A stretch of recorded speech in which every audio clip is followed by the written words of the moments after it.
నిత్య పూజలివివు నేరిచినను ప్రత్యక్షమైనట్టి పరమాత్మునికి నిత్య పూజలివివో.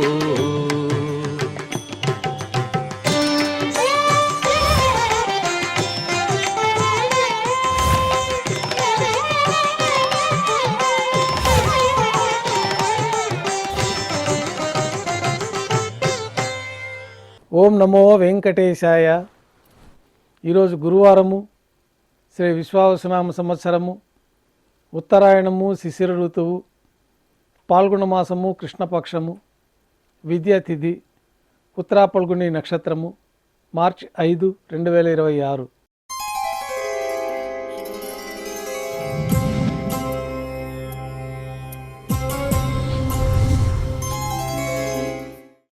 ప్రాతకాల నైవేద్యాల్లో భాగంగా అన్నప్రసాదాలు, పన్యారాలు, ఘంటానాదం మధ్య శ్రీవారికి నైవేద్యంగా సమర్పించి సాతుమూర పూర్తయిన తర్వాత భక్తులని సర్వదర్శనానికి అనుమతిస్తారు. శ్రీవారికి గురువారం ఆర్జిత సేవగా తిరుప్పావుడి సేవ విశేషంగా జరుపుకుంటాము. సాతుమూర పూర్తి అయిన తర్వాత రేపు అనగా శుక్రవారం అభిషేకం ఏర్పాట్లలో భాగంగా శ్రీవారి మూలమూర్తికి అలంకరించబడి ఉన్న సువర్ణ తిరువాభరణాలు, రత్నాభరణాలు, హారములు తొలగించి శ్రీవారి ముఖమండలంలోని పచ్చకర్పూరం తిరునామంను అర్ధభాగం తొలగించి శ్రీవారి నేత్రములు కనిపించే విధంగా అలంకారం చేయబడుతుంది.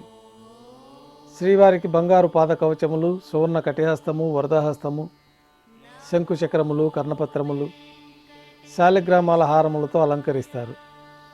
గర్భాలయం శుద్ధి గావించిన తర్వాత మాధ్యాహ్నిక ఆరాధనలో భాగంగా బంగారు పంచపాత్రలో శుద్ధ జలం నింపి శ్రీ వైకానస ఆగమోక్తమైన విధానాలతో మూలమూర్తికి, ఉత్సవమూర్తులకు ఉపచారాలు నిర్వహించి తులసీదళములతో అష్టోత్తర శతనామావళితో అర్చన జరపబడుతుంది. మాధ్యాహ్నిక నైవేద్యంలో భాగంగా పాచక కైంకర్య పొరులు సుమారు 450 కిలోల పరిణామంలో తింత్రిణీ రసాన్నం అంటే పులిహోర గరుడాల్వారు ముందు వెండి పీఠం పైన రాశిగా పోసి అలంకరించి 8 దిక్కులు శిఖరములుగా ఏర్పాటు చేసి నారికేళ అర్థఫలములు మరియు పుష్పముల చేత అన్ని దిక్కులు యందును ముఖభాగంలందును రమణీయంగా అలంకరించి శ్రీవారి దృష్టి గోచరించినట్లుగా ఏర్పాటు చేస్తారు. గర్భాలయంలో విశేషమైన లడ్డూ ప్రసాదము, వడ, అప్పము, జిలేబీ, మురుకు, పాయసము, అన్నప్రసాదాలు ఘంటానాదం మధ్య శ్రీవారికి మాధ్యాహ్నిక నైవేద్యంగా సమర్పించి అన్నకూటం చుట్టూ ఏర్పాటు చేసిన తెరను తొలగించి తిరుప్పావుడి సేవలో భాగంగా వేద పండితులు బంగారు వాకిల్లో శ్రీనివాస గద్య పఠనం చేస్తూ ఉంటారు. తర్వాత బంగారు వాకిల్ నుండి శ్రీవారికి కర్పూర హారతి, అలాగే అన్నరాశికి కర్పూర హారతి ఇవ్వటంతో ఈ తిరుప్పావుడి సేవ పూర్తి అవుతుంది. అనంతరం భక్తులని సర్వదర్శనానికి అనుమతిస్తారు. ఈరోజు భక్తులు స్వామివారిని నేత్రదర్శన అలంకారంలో దర్శించుకుంటారు. ఉభయ దేవేలతో శ్రీ మలయప్ప స్వామివారు బంగారు తిరిచిపైన వేంచేసి మేళతాళాలతో ఊరేగింపుగా సంపంగి ప్రాకారంలో కల కళ్యాణ మండపానికి చేరుకుంటారు. కళ్యాణోత్సవం ప్రారంభమవుతుంది. పుణ్యాహవచనము, అంకురార్పణ, రక్షాబంధనము, అగ్నిప్రతిష్ఠ, కళ్యాణోత్సవం సందర్భంగా స్వామివారికి, అమ్మవార్లకి నూతన పట్టు వస్త్రాల సమర్పణ, మహాసంకల్ప పఠనం, మాంగళ్యాలకి ఆరాధన, మాంగళ్యాల పూజ పూర్తయిన తర్వాత స్వామివారి తరఫున అమ్మవార్లకి మాంగళ్యాల సమర్పణ. ఈ సందర్భంగా స్వామివారికి, అమ్మవార్లకి కర్పూర నీరాజనము, విశేషమైన హోమాలతో పూర్ణాహుతి పూర్తయిన తర్వాత మాలా పరివర్తనం అనే కార్యక్రమాన్ని నిర్వహించి ఉభయ దేవేరులను స్వామివారి చెంతకు చేర్చి ఈ సందర్భంగా అక్షతారోపణం అనే వైదిక కార్యక్రమాన్ని నిర్వహించిన తర్వాత కర్పూర నీరాజనము, నైవేద్యము, కర్పూర నీరాజనంతో కళ్యాణోత్సవం పూర్తవుతుంది. కళ్యాణోత్సవం భక్తులందరూ దర్శనం చేసుకున్న తర్వాత ఉభయ దేవేలతో శ్రీ మలయప్ప స్వామివారు మేళతాళాలతోటి ధ్వజస్తంభం వద్ద కల అద్దాల మండపానికి చేరుకుంటారు. వేదపారాయణ నడుమ ఊంజల్ సేవ నిర్వహించి కర్పూర నీరాజన సమర్పణతోటి ఊంజల్ సేవ పూర్తి అవుతుంది. అనంతరం ఉభయ దేవేలతో శ్రీ మలయప్ప స్వామివారు మేళతాళాలతో ఊరేగింపుగా ఆలయం వెలుపల కల వైభవోత్సవ మండపానికి చేరుకుంటారు. ఆర్జిత బ్రహ్మోత్సవంలో భాగంగా బంగారు గరుడ వాహనం పైన శ్రీ మలయప్ప స్వామివారికి గరుడ వాహన సేవ నిర్వహించి కర్పూర నీరాజన సమర్పణతోటి గరుడ వాహన సేవ పూర్తి అవుతుంది. హనుమంత వాహనం పైన శ్రీ మలయప్ప స్వామివారికి కర్పూర నీరాజన సమర్పణతోటి హనుమంత వాహన సేవ పూర్తవుతుంది. పెద్ద శేష వాహనం పైన శ్రీ మలయప్ప స్వామివారు వేంచేస్తారు. కర్పూర నీరాజన సమర్పణతోటి పెద్ద శేష వాహన సేవ పూర్తవుతుంది.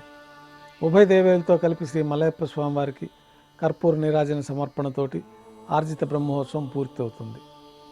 సాయం సంధ్య వేళలో 1000 దీపాలతో అలంకరించబడి ఉన్న సహస్ర దీపాలంకరణ సేవ మండపానికి ఉభయ దేవేరులతో శ్రీ మలయప్ప స్వామివారు చేరుకుంటారు.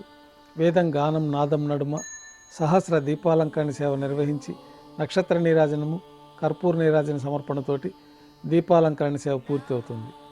ఉభయ దేవేలతో శ్రీ మలయప్ప స్వామివారు 4 తిరువీధులు ఉత్సవం జరుపుకుని ఆలయంలో వేంచేస్తారు. ఆలయంలో నైవేద్యం పూర్తయిన తర్వాత గర్భాలయంలో వేంచేస్తారు. వెంటనే రాత్రి తోమాల సేవ ప్రారంభమవుతుంది. గురువారం సాయంత్రం స్వామివారికి పూలంగి సేవ నిర్వహిస్తారు.